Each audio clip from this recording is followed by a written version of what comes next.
Shalom, saudara terkasih dalam Tuhan, kembali bersama saya Rara Syahari Filler Ready. Hari ini kita akan membahas kembali mengenai PayHey 5785 parts yang selanjutnya.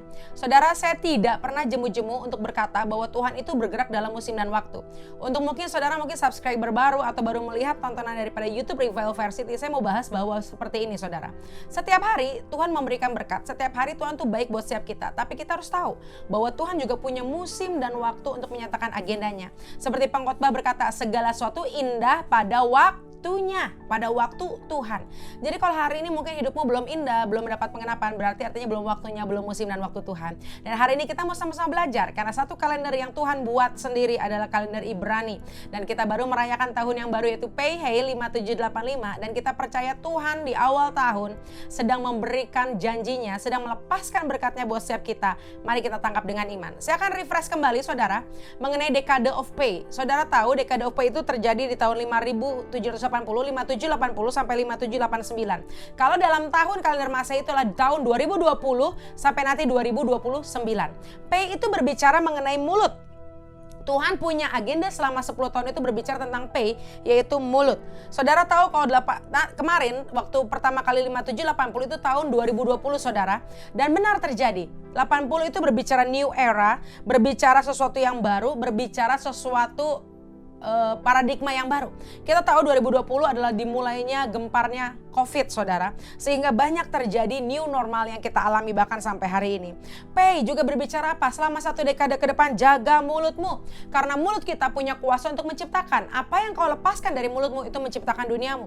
Jadi saudara pastikan mulut kita mengeluarkan sesuatu yang membangkitkan, yang menghidupkan. Mulut juga berbicara apa saudara? Ini waktunya saudara bukan hanya melihat, tapi saudara mengecap kebaikan Tuhan. Kalau dulu di dekade sebelumnya adalah dekade Ain saudara, tapi kita sekarang masuk ke dekade yang baru, 10 tahun yang baru adalah dekade mulut. Artinya apa saudara? Kalau dulu saudara hanya menyaksikan kesaksian orang lain, tapi hari ini saudara yang akan memberikan kesaksian bagaimana Tuhan bekerja luar biasa atas hidup saudara. Kalau dulu saudara hanya melihat janji Tuhan, tapi hari ini saudara mengecap, merasakan, menikmati janji Tuhan yang saudara lihat di tahun-tahun sebelumnya. Amin.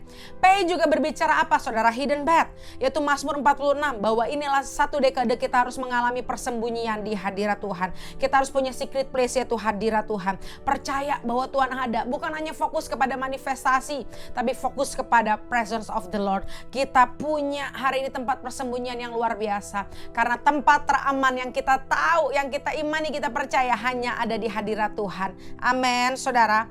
P juga berlambangkan kalau dalam huruf Ibrani itu seperti lambang kontainer yang terbuka. So hari ini dalam 10 tahun ke depan di dekade P ini kita akan memiliki suatu berkat yang baru yang dulu saudara nantikan, hari ini saudara akan terima. Inilah musim di mana saudara tidak menunggu, tidak menantikan lagi apa yang sudah Tuhan janjikan selama 10 tahun yang lalu. Karena container is arrived, container blessing is open di dalam nama Yesus. Amin. Selanjutnya P, kita udah bahas di YouTube sebelumnya. P berbicara Pharaoh atau Firaun saudara. Tapi kita juga harus tahu bahwa Musa ketika dia mau mengalami hal yang gak enak waktu zaman masa kecilnya, putri Firaun, dia menjaga Musa dari waktu kecil sampai dia menjadi pangeran Mesir. Percaya saudara bahwa hari-hari ini orang jahat juga bisa Tuhan pakai untuk memberkati orang-orang benar, untuk melindungi orang-orang benar. Amin. Dan selanjutnya yang terakhir P itu adalah gematria daripada Musa, yaitu bagaimana kalau kita belajari Musa itu diutus ketika dia berusia 80 tahun. Artinya tidak ada pernah kata terlambat untuk saudara bekerja di ladangnya Tuhan. Tidak ada pernah kata terlalu tua atau terlalu letih atau terlalu apapun yang menghalangi hari ini batasan-batasan saudara. Percaya selama kita masih bernafas, Tuhan masih bisa pakai kita, masih bisa utus kita. So di tahun P ini adalah tahun pengutusan. Tuhan akan berikan tugas yang baru. Tuhan akan berikan tanggung jawab yang baru buat setiap kita. Nah itu makna profetik mengenai P saudara, mulut. Tapi di tahun 5785 kita bukan hanya berbicara mengenai P, tapi kita berbicara mengenai PayHey. Hey itu adalah angka daripada 5 saudara. Jadi ini 5785, 80-nya tadi kita udah bahas P. Sekarang kita bahas yang mengenai 5-nya itu adalah Hey. Ada beberapa pesan profetik saudara, mari tangkap dengan iman dan percaya itu akan terjadi buat setiap hidup kita. Yang pertama, Hey yang pertama adalah this is the season that God will push you to the future. Ini waktunya bagaimana Tuhan mendorong kita kepada masa depan. Kalau kita lihat huruf Ibrani, saudara bisa cek nanti di Google. Huruf Ibrani Hey itu lambangnya itu seperti Yod dan Dalet. Kita baru melewati musim Dalet, di mana Dalet adalah pintu, Yod adalah tangan. Percaya saudara, di Dalet pintu-pintu terbuka atas hidup kita. Tetapi di PH, tangan Tuhan yang akan mendorong kau untuk masuk dalam pintu tersebut. Ini adalah waktunya saudara bukan hanya melihat pintu terbuka, but kita akan masuk dalam pintu itu. Ada dorongan Tuhan yang kuat yang membuat kita enjoy my future. Kita menikmati setiap terobosan-terobosan yang Tuhan berikan atas setiap hidup kita. Amin saudara. Yang kedua, arti He yang kedua, He itu adalah lambangnya seperti jendela saudara. Kalau 10 tahun yang lalu di Ain He, mata, itu adalah kita hanya melihat jendela pengharapan. Seperti waktu itu Bahtera Nuh, bagaimana dia membuka jendela dan dia melihat bahwa ada burung merpati membawa daun zaitun. Dia tahu, wow, air bah sudah berhenti, daratan sudah mulai muncul. Itu adalah jendela pengharapan. Tapi yang dahsyatnya di PH, jendela itu berbicara apa saudara? Berbicara kejatuhan Isabel. Saudara tahu kisah Isabel, bagaimana dia akhirnya dijatuhkan dari jendela, dijatuhkan dan dia akhirnya dikalahkan oleh pada Yehu saudara. Hari ini percaya bahwa di PH Tuhan sedang memberikan otoritas kepada setiap kita untuk melepaskan penghukuman buat musuh-musuh kita, khususnya spirit Isabel. Isabel bukan bicara tentang manusia. Isabel berbicara spirit, tentang roh intimidasi, tentang controlling spirit. Setiap roh yang mau menentang kegerakan kenabian, mereka akan dikalahkan, dijatuhkan, dan Tuhan akan melempar mereka dari jendela-jendela hidup kita. Percaya saudara ini punya otoritas untuk mengalahkan setiap intimidasi. Ini waktunya mulutmu akan melepaskan penghukuman atas musuh-musuhmu. Ini waktunya mulutmu akan membuka jendela yang akan menghukum setiap musuh-musuh yang menghalangi destiny kita. Amin saudara. Itulah yang kedua, He itu berbicara adalah jendela yang terbuka. Bagaimana Tuhan akan melepaskan penghukuman atas musuh-musuh kita. Selanjutnya yang ketiga, He itu berbicara apa saudara? He itu dari kata juga Haim, yaitu nafas Tuhan. Saudara, ada 2 tokoh di Alkitab yang nama awalnya adalah Abram dan Sarah. Tapi ketika Tuhan melepaskan janji Tuhan atas hidupnya, ketika mereka mau menggenapi janji Tuhan, Tuhan menambahkan huruf H. Yang artinya, hey, nafas Tuhan, hembusan nafas Tuhan. So Abram menjadi Abraham dan Sarah menjadi Sarah. Artinya saudara apa? Abram dan Sarah saat itu kisahnya mereka mandul, mereka tidak punya keturunan. Tapi ketika nafas Tuhan hadir, hey Tuhan berhembus, Abram berubah jadi Abraham, Sarah berubah jadi Sarah. Akhirnya yang mandul dia memiliki keturunan, mereka menggenapi janji Tuhan. Artinya di musim PH ini Roh Kudus akan menghembuskan nafasnya atas hidupmu. Sehingga tadinya yang kau mandul, yang tadinya kau tidak bisa berkarunia, yang tidak bisa melayani apapun mungkin dalam segi usaha, bisnis, pekerjaan, pelayananmu, yang kemandulan apapun, percaya Tuhan akan hembuskan nafasnya dan akhirnya kita menjadi produktif. Kita akan berproduksi lebih dahsyat lagi, berbuah-buah lebat dalam karakter kita, dalam karunia kita, dalam pelayanan kita. Ada amin saudara. Selanjutnya, Hey yang selanjutnya artinya apa saudara? Kalau saudara lihat juga piktograf dari lambang Hey itu adalah lambangnya seperti lambang kedua tangan yang mengangkat saudara. Jadi lambang Hey itu seperti 2 tangan yang mengangkat. Dan Tuhan katakan Hey itu berbicara tentang Hineni saudara.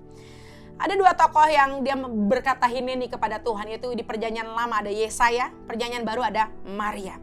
Bagaimana kata Hineni itu muncul ketika kita surrender to God, kita mengangkat kedua tangan kita dan berkata, Here I am Lord, send me Lord. Ketika Yesaya berkata ini aku, utuslah aku.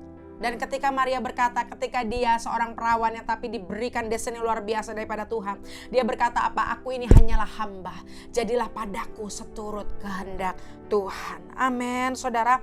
Maria gak protes saat Tuhan proses. Maria gak protes saat dia harus mengorbankan impiannya dan biar impian Tuhan jadi atas hidupnya. So di musim PH ini kita mau berkata juga sama Tuhan, Hineni Lord, here I am Lord. Ini aku hanya hamba dan jadilah kehendakmu atas hidupku. Hari ini kita menyerahkan impian kita kepada Tuhan dan biar impian Tuhan yang jadi atas hidup kita. Ini waktunya kita menjadi orang yang menggenapi impian Tuhan atas hidup kita. Ada amin saudara. Selanjutnya makna profetik dari Hey adalah tahun kolaborasi.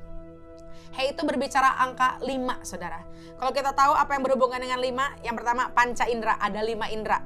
Penglihatan, pendengaran, perasa, penciuman, peraba, 5 indera saudara.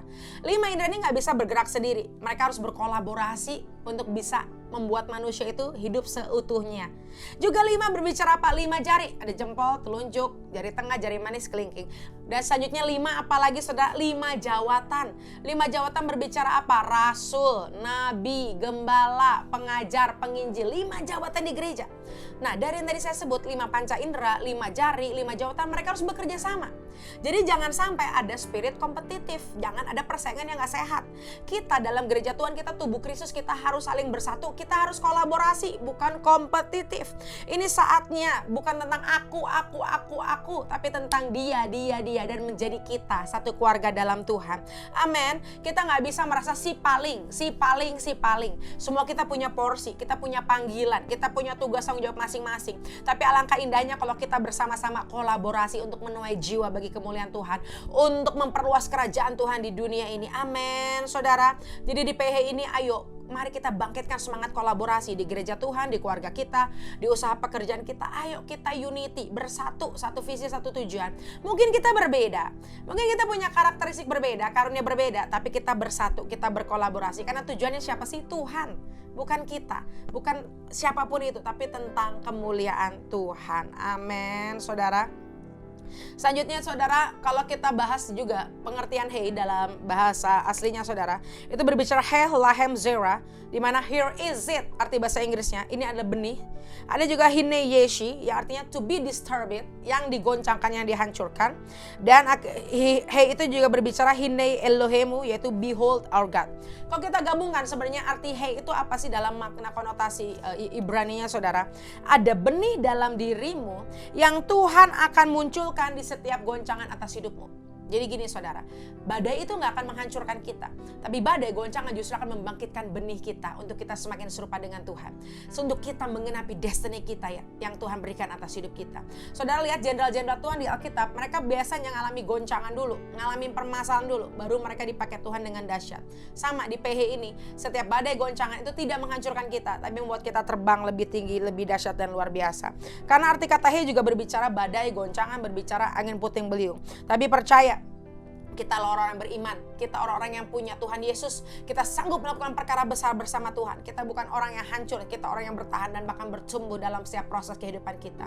Kita orang yang beriman, kita gak fokus sama badainya, kita fokus bagaimana Tuhan membuat kita berotoritas untuk kita deklarasi kepada badai itu dan badai itu berhenti. Sebagai orang yang beriman, kita tidak membicarakan badai, tapi kita berbicara kepada badai dan menghentikan badai itu agar badai berhenti atas hidup kita. Amin. So hari ini tetap semangat, karena Tuhan juga sedang menebus kesulungan kita. Di PH itu ada arti pidion haben, di mana itu wacara anak sulung, di mana anak-anak sulung harus menebus kesulungannya dengan 5 shikal. Saudara, waktu itu Yusuf juga kalau kita tahu, dia akhirnya merebut kesulungan daripada Ruben karena dia menebus dengan 5 shikal. Dia dijual sama saudara-saudaranya. Ketika dia bermimpi, dia punya impian, dia gak langsung hidupnya enak, dia gak langsung dapat promosi. Tapi justru Yusuf dijual, dia ngalamin proses, dijual seharga 5 shikal saudara. Tapi endingnya apa? Berbahagia. Dia jadi Perdana Menteri, bahkan menyelamatkan kaum keluarganya. So hari ini saudara, untuk kita menebus kembali kesulungan kita yang hilang, kita tebus dengan 5 shikal. Ini bukan arti harafiah dengan 5 shikal, tapi 5 shikal itu apa? Proses dalam hidup kita. Mungkin kau ngalami ketidakadilan, kau ngalamin hal yang gak enak, tapi kalau saudara bertahan, saudara hari ini percaya, saudara mau bayar harga, Tuhan akan mengembalikan apa yang hilang atas hidup kita.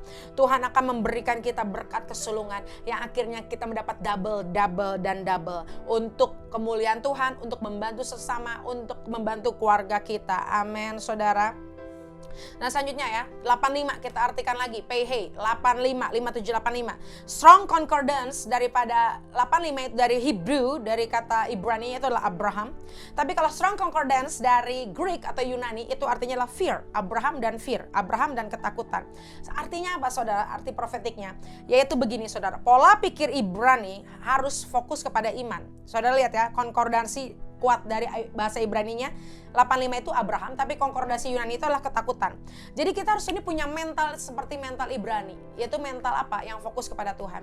Ada 3 jenis mental yang saudara waspadai. Ada mental barbarian, di mana dia berkata kekuatanku adalah ototku.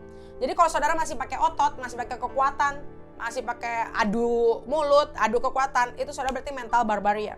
Ada mental Yunani yang dia pikir apa? Otakku adalah kekuatanku. Selama saudara masih pakai logika, kecerdasan, kepintaran, jabatan apapun yang menganggap saudara itu kekuatan saudara nggak bisa melewati PH dengan kuat.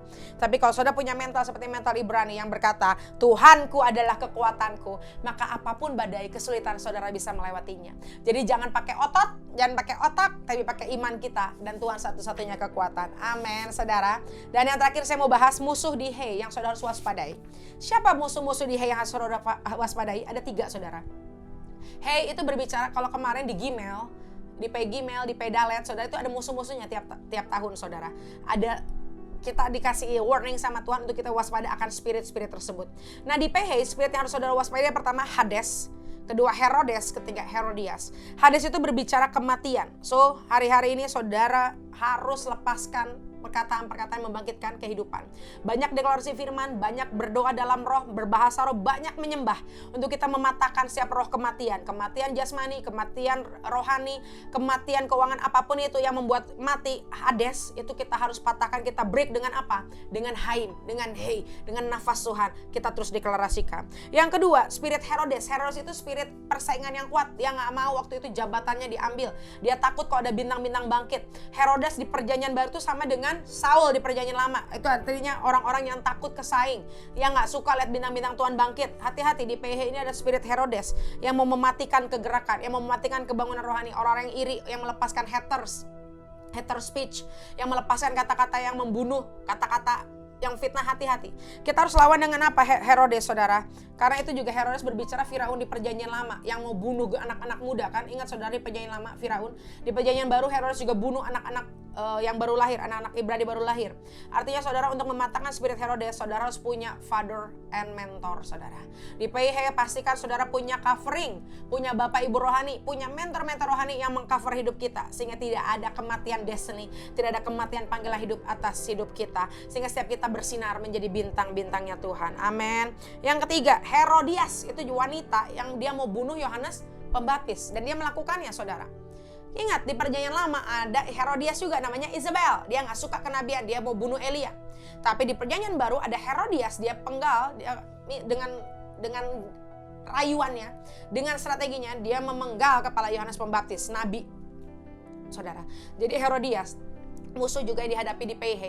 Wanita-wanita, bukan hanya tentang wanita, spirit, controlling spirit yang gak suka kegerakan kenabian, yang gak suka orang-orang dibangkitkan juga. Herodias yang mau membunuh generasi-generasi kenabian, anak-anak kenabian. So yang Herodias itu wanita-wanita spirit penggoda, controlling spirit, manipulasi yang harus kita patahkan. Kita harus minta kekuatan seperti Paulus. Bagaimana Paulus mematahkan setiap roh sihir, roh tenung dengan kekuatan. Kita harus punya otoritas yang baru, kekuatan yang baru untuk kita gak gampang lemah oleh intimidasi. Jangan ciut, jangan takut mental kita, tapi kita berdiri dengan kebenaran dan kita terus memperkatakan agenda Tuhan, memperkatakan firman Tuhan. Amin. Hari-hari ini kita bukan hanya sebagai orang yang mendeklarasi firman, tapi kita juga melakukan firman. Kita harus hari ini membaca, mendengar, mendeklarasikan, dan melakukan firman, sehingga firman itu kuat dan mengalahkan setiap musuh-musuh kita. Amin. So hari-hari ini biar bapak-bapak rohani itu dibangkitkan untuk kita hari ini bergerak di PH dengan kuat dan luar biasa. Untuk kita sama-sama berjaga-jaga, berdoa, kita terima janji Tuhan di PH, tapi kita juga waspada buat setiap musuh yang ada di PH. Tetap semangat, saudara. Ini janji Tuhan, pesan Tuhan di PH 5785. Tangkap dengan iman. Dan saya berdoa kita semua yang menonton tayangan YouTube ini, kita mengalami berkat Tuhan dan mengalami hal-hal yang dahsyat bersama Tuhan. Akhir kata, saya Rara Siahari Ready mengakhiri video ini dengan satu kata, tuntas.